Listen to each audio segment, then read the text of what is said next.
Well, this will be kind of a different sort of deal. ReverendCrystalCox Ramble, and we're going to talk about monogamy, non-monogamy, open relationships, poly, and I'm going to read you some different things. I've done spiritual counseling for decades. I worked for a psychic hotline, blah, blah, blah. I've interviewed quite a few different people in this one thread, mostly lesbians, but I don't necessarily speak for the heterosexuals, but I don't believe that you can be 100% yourself and be monogamous. So check in the description. I'll leave a link to, there's a Bentino. I don't know if you've ever heard of him, but Bentino, sorry, anyway, there'll be a link. This really cool couple hours about, you have to give up a part of yourself to be in a relationship. And people are like, oh, well, a relationship is work. You got to work at it. Well, my philosophy is that if a relationship is work, then it's no fun. If you're working in a relationship with someone else, you're denying yourself.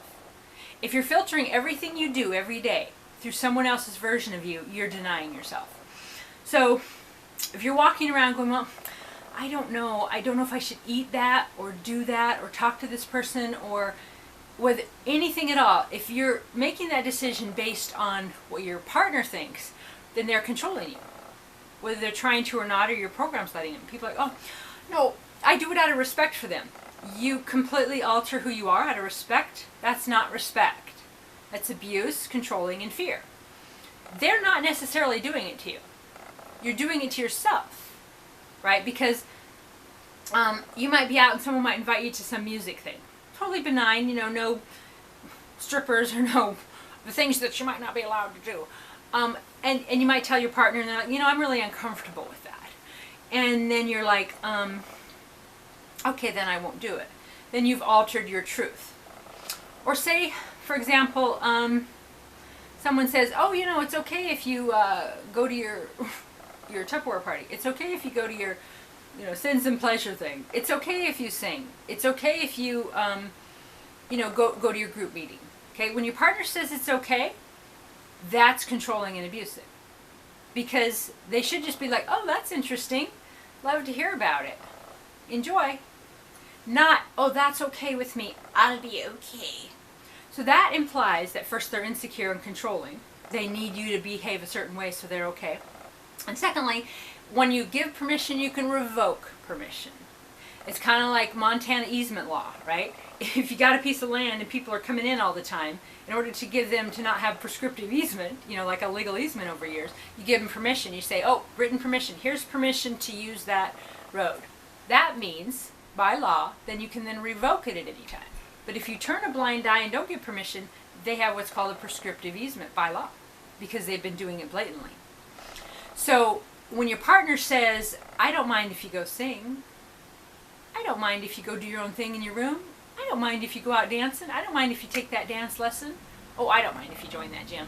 That means they're saying that later they can say, remember how I said that was okay if you sang and okay if you, that's great, but I don't want you to do that tonight because I'm not okay with it. I want to watch a movie with you or I want to do something. And then you're like, oh, okay, because you're like, already had the setup. You're like, well, he or she they let me do all of this, so I want to give back and I want to do what they need me to do, when they should have never set the precedence of letting you in the first place.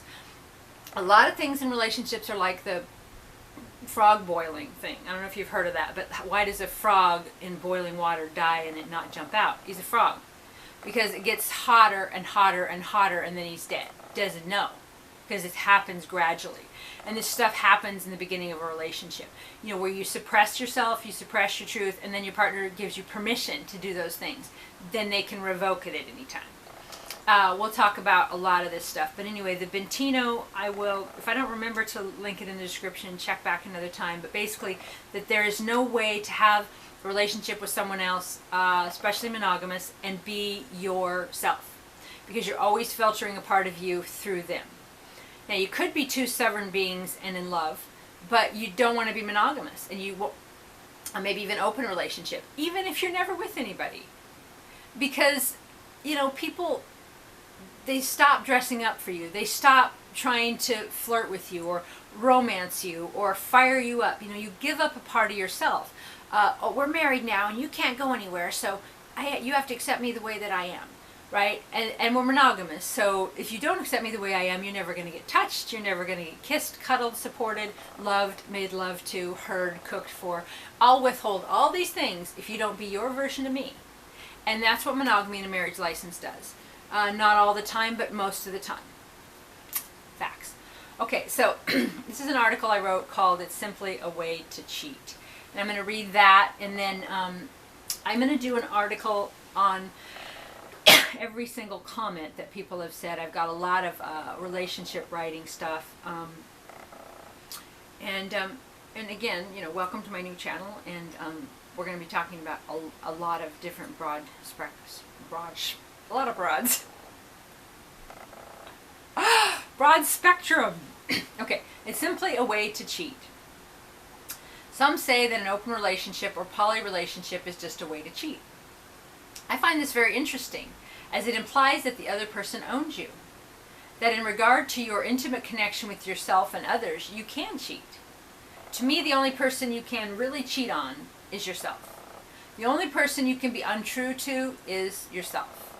If you are two whole people, two sovereign beings, then you would not think that your lover being true to themselves over being true to your version of them was cheating, right? You wouldn't think about it. You got your, I don't know, boating, carving, hunting, guns, supernatural stuff, books, dancing, whatever you got your thing, and you got your friends, and you got what you're interested in, and you're not like, oh my God, I'm only okay if my partner does a certain thing a certain way, then I'm okay. Not love. Codependent tragedy.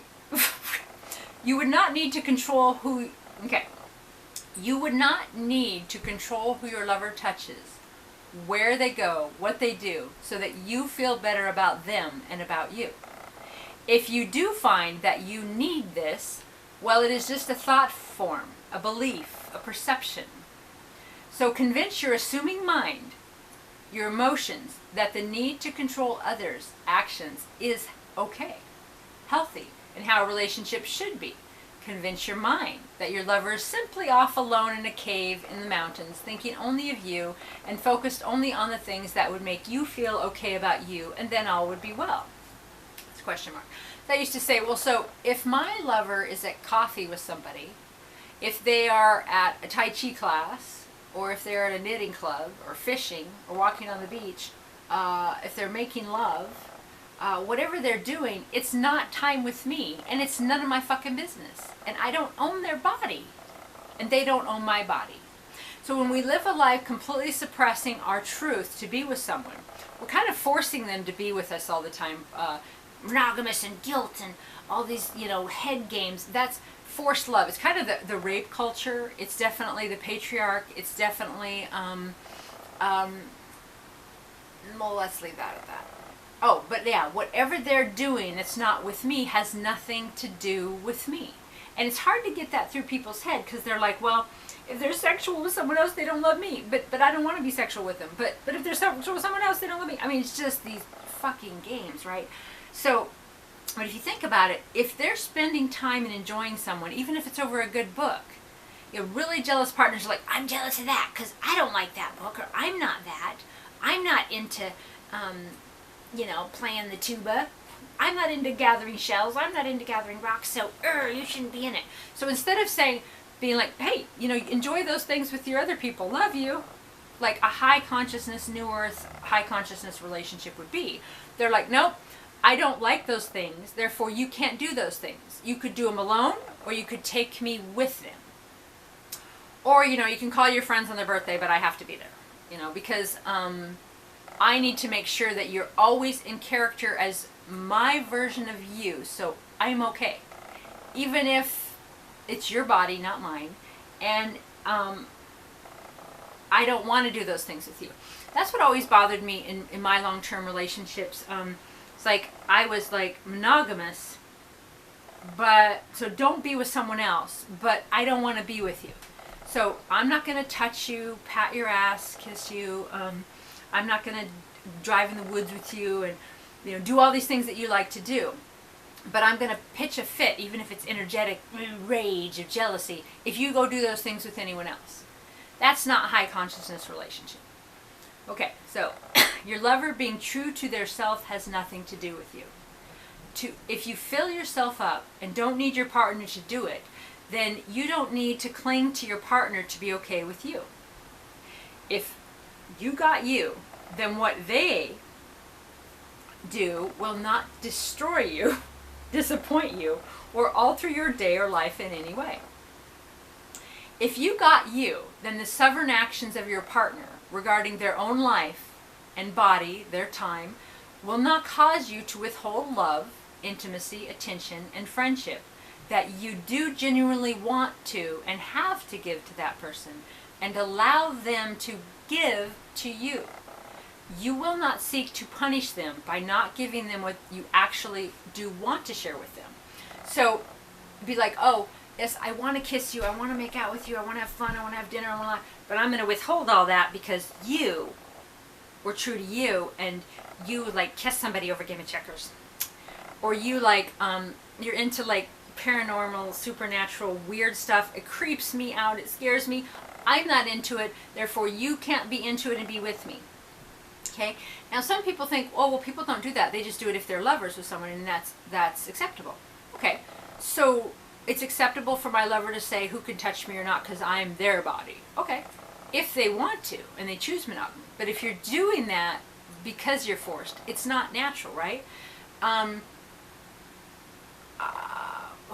Shoot, I was going somewhere with that as far as a book. Like, okay, I only love you if you be monogamous with me. I only love you if you don't, you know, like bowling. Or I only love you if you don't like guns. I only love you if you don't, you know, do this or that. Like, only if you're my version of you, I love you. And that's because if I did that, that would be me feeding my traumas and coddling my programs. I need to be okay with your choices, so I'm okay with me. The work then would lie in me, not in the other person. And it would not be a healthy relationship for either party. Okay, you don't own someone just because they love you or you love them. If your partner has an intimate friendship with another, they are being true to their self. If this makes or breaks you, if you are not okay with this, then check in with your beliefs. It's your stuff, not theirs. When you make it yours, you are controlling them. They let you, and you call it love, call it monogamy, call it marriage. Do you believe your life or a particular day is better somehow if your partner does a particular action, feels or says a certain thing, talks to this person and not that person, watches porn, flirts, spends days writing, meditating or studying, or anything at all that takes time from you?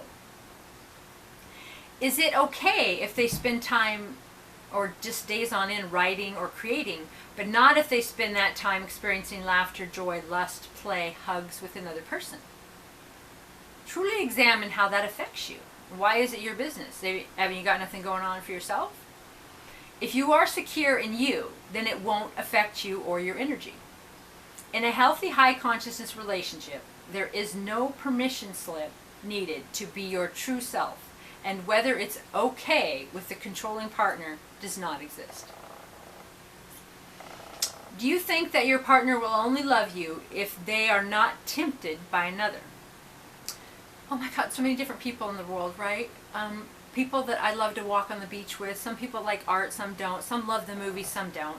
Some like crime shows and horror, and some don't. I wouldn't not be with someone if they liked horror shows, but I wouldn't watch it because it's creepy. I don't like it. But if they had another girlfriend and they're like, oh, they like to watch her with a cuddling, oh my God, I can't kiss it. Great. Their joy is their joy, and it's not my job to be the killjoy, right? Just because I love them. Okay, I love you now. I love you now. No, I mean it. I love you. So there'll be no singing. There'll be no going out to dinner. You go to work and you come back here.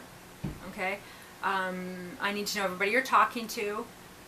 Don't sing with people. No karaoke. None of that baloney. psychic groups, shamanic circles, toning, dancing. We'll have to think about different jobs that you might have, because I need to be comfortable with everything you do, because I love you now. Okay? Do you believe that if your lover likes or loves something or someone other than you, then they can't love you as much?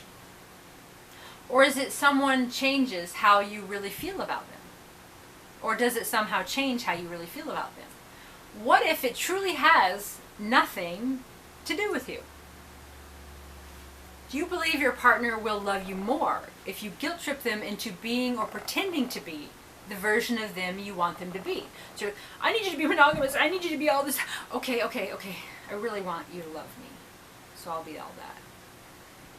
And in your heart of hearts, and in your drive back and forth to your job, or in your bed at night, or when you're in the bath or the shower, or those quiet moments when you're not constantly interacting with your partner, you're mourning the part of you that you gave up because they demanded it, and calling that love. That's not a high consciousness, new earth sort of deal. Okay, right, I'm going to say that again. Do you believe your partner will love you more if you guilt trip them into being or pretending to be the version of them you want them to be? I find that, especially now in new earth energy, you let go. Let go, let God. Let go, let Goddess. I want to be with someone if they want to be with me. Not because they have a piece of married paper or a guilt-tripped monogamy. You're going to be monogamous, or I'm not going to be with you. Yes, I'll be monogamous because I love you so much. I'm going to emotionally torment you to keep you monogamous so I can control you. I'd rather someone be like, hey, how you doing? Hey, you want to go play? Hey, let's make love. Oh my God, let's dance. Let's have fun. Let's go to the mountains. I want to be with me. Not be like, have to be with me and have to suppress another part of themselves. That's not love. It's more like a kidnapping. Okay. At any point in your life, if you are okay or not okay based on the actions of another, then they are in control of you, whether they are doing it intentionally or not. You have allowed them to control your peace of mind, your joy, your love, your sexuality, your everything. If the actions of another alters you in any way, then they control you, and you are filled up only by external actions, emotions, cues, and not filling yourself up. So if you have your own gig going, you got your books you read, you got your hikes, you got your friends, you got your meditation, whatever you do, you're content in that. Then you're not constantly needing your partner's attention and validation, because you got you, they got them, and oh my God, you can actually have fun together, right? Real fun, like not guilt trip fun, not the kind of fun that's forced on you. And that's what I want. I want my lover to want to be like, hey, I want to come over and hang out. To genuinely really want that. Not an emotional need. Not a, oh, I have to spend time with you so you're okay and you still love me. No, just when they actually really want to, because that's when it's fucking awesome, right? If your lover being true to themselves makes you not love them, then you did not love them anyway. You loved the idea of them, their potential to you, a version of them you made up in your mind. You took a few things from the first few dates and made up the version of them that you were most okay with, loved, wanted. And when they showed their true self, or changed, as healthy people do, then you freak out, cry, scream, become depressed, and while you lose your shit based on your lover not turning out to be the exact version of them you thought or assumed they were after those first few dates. Okay. Are you so insecure that you believe if they suppress their truth and focus on you, then you will be okay? Doesn't it feel icky to constantly wonder, worry, monitor your partner's actions, thoughts, feelings, phone, so that you are okay with them? I mean, it's kind of creepy. It's certainly definitely not love, and it's not a high consciousness relationship. Why not just immerse in you and be with them when they actually want to be with you? Why not find other interests besides focusing on what you want your lover or partner to be doing or feeling?